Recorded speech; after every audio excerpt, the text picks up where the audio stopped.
नमस्कार दोस्तों, आज हम लोग लुसेंट जीके में मध्यकालीन भारत को पढ़ेंगे। भारत पर अरबों का आक्रमण। तो देखिए क्या है, मोहम्मद बिन कासिम के नेतृत्व में अरबों ने भारत पर पहला सफल आक्रमण किया। किसके नेतृत्व में? मोहम्मद बिन कासिम। कब किया? अरबों ने सिंध पर 712 ईस्वी में विजय पाई थी। क्या है? अरब आक्रमण के समय सिंध पर दाहिर का शासन था। जब अरबों ने सिंध पर आक्रमण किया तो सिंध पे किसका शासन था? दाहिर का। देखिए गया, भारत पर अरब वासियों के आक्रमण का मुख्य उद्देश्य धन दौलत लूटना और इस्लाम धर्म का प्रचार करना था। अरब वासियों ने किसके लिए आक्रमण किया? धन दौलत के लिए और इस्लाम धर्म का प्रचार करने के लिए। किस पे? सिंध पे आक्रमण किया 712 ईस्वी में मोहम्मद बिन कासिम के नेतृत्व में, जब क्या था? दाहिर शासक था।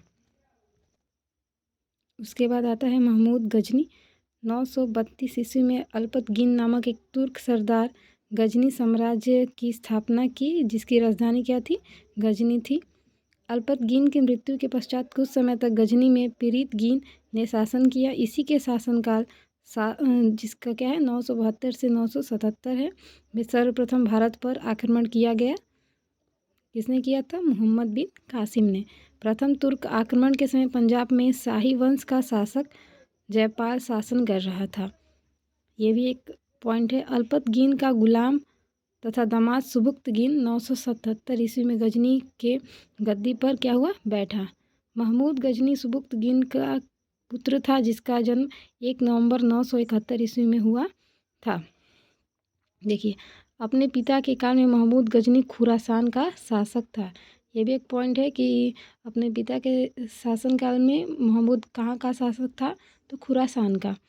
उसके बाद क्या है, महमूद गजनी 27 वर्ष की अवस्था में 998 ईस्वी में क्या हुआ? गद्दी पर बैठा। महमूद गजनी कब गद्दी पर बैठा? 998 ईस्वी में। कितनी उम्र में? 27 वर्ष की उम्र में। बगदाद का खलीफा अल आदिल बिल्लाह ने महमूद गजनी के पद को मान्यता करते हुए उसे कौन सा दिया उपाधि? यमीन उद दौला और यमीन उल मिल्लाह। किसका उपाधि मिला? यमीन उद दौला और यमीन उल मिल्लाह। महमूद गजनी है जिसने भारत पे 17 बार क्या क्या आक्रमण किया था। उसको महमूद के भारतीय आक्रमण का वास्तविक उद्देश्य धर्म की प्राप्ति थी। हमने देखा ही कि अरब पर वासियों ने क्यों आक्रमण किया था? सिंध पे धन के लिए और अपने धर्म के प्रचार के लिए। महमूद गजनी एक मूर्ति भंजक आक्रमणकारी था। सोमनाथ का मंदिर इसी ने तोड़ा था। महमूद गजनी ने भारत पर प्रथम आक्रमण 1000 ईस्वी में किया तथा पेशावर के कुछ भागों पर अधिकार करके अपने देश को लौट गया। पहला आक्रमण कब किया इसने? 1000 ईस्वी में किया था। ये भी एक बहुत महत्वपूर्ण पॉइंट है।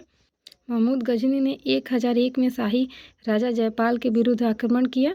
इसमें जयपाल की क्या हो गई? पराजय हो गई। महमूद गजनी का 1008 ईस्वी में नगरकोट के विरुद्ध हमले को मूर्तिवाद के विरुद्ध पहली महत्वपूर्ण जीत बताई जाती है। महमूद गजनी ने थानेश्वर के चक्र स्वामीन की कांस्य से निर्मित आदमकद प्रतिमा को गजनी भेजकर रंगभूमि में रखवाया था। जो महमूद गजनी है उसने थानेश्वर के चक्र स्वामीन की जो कांस्य निर्मित आदमकद की प्रतिमा है उसको कहाँ रखवाया? रंगभूमि में रखवाया था। महमूद गजनी का सबसे चर्चित आक्रमण 1025 ईस्वी में है, जो सोमनाथ मंदिर पर किया गया। इस मंदिर में उसने कितना लूट किया? करीब 20 लाख दिनार तक लूट किया। सोमनाथ की रक्षा में सहायता करने के कारण अनहिल वाड़ा के शासक पर महमूद गजनवी ने क्या कर दिया? आक्रमण कर दिया। सोमनाथ मंदिर लूट कर ले जाने के क्रम में महमूद पर जाटों ने भी क्या किया? आक्रमण किया और कुछ संपत्ति क्या कर ली। तो जिसके कारण महमूद गजनी का अंतिम भारतीय आक्रमण क्या था? 1027 ईस्वी में था, जो किसके विरुद्ध हुआ? जाटों के विरुद्ध हुआ, क्योंकि उन्होंने क्या किया था? महमूद गजनवी पे आक्रमण करके उनकी कुछ संपत्ति को लूट ली थी। सुल्तान की उपाधि धारण करने वाला प्रथम शासक भी महमूद गजनी ही था। महमूद के सेना में सेवनदराय एवं तिलक जैसे हिंदू उच्च पदों पर भी आसीन थे। मतलब हमें देख सकते हैं कि महमूद के जो शासनकाल में है हिंदू भी हैं जो उच्च पदों पर आसीन हैं। महमूद गजनी की मृत्यु कब हुई? 1030 में। और जन्म कब हुआ था? हम देख सकते हैं कि 1 नवंबर 971 ईस्वी में जन्म हुआ और मृत्यु कब हुई? 1030 में हो गई।